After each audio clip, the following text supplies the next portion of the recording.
você não consegue perdoar alguém porque ele não se arrependeu, eu espero que você não se arrependa pelo tempo que perdeu. Porque se for parar pra pensar, são coisas diferentes. A culpa pode estar no outro, mas o perdão tá sempre na gente. Peso de pluma de algodão, leve por não levar.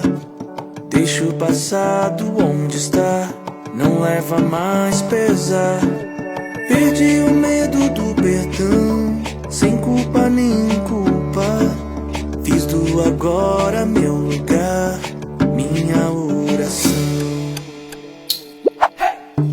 Eu não tô dizendo que é fácil. Às vezes é mais difícil perdoar do que pedir desculpa.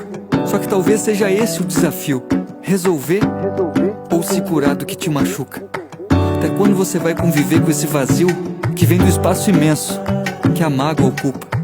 E por mais que pareça papo de monge, tem pessoas que é melhor você se afastar do que mandar pra longe, porque a melhor resposta é a consciência tranquila. Então tire o peso das suas costas e quando partir, não leve o passado na mochila. Sinto muito, me perdoa. Eu te amo,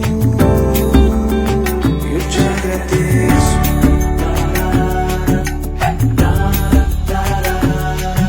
Sinto muito, me perdoa. Eu te amo, eu te agradeço.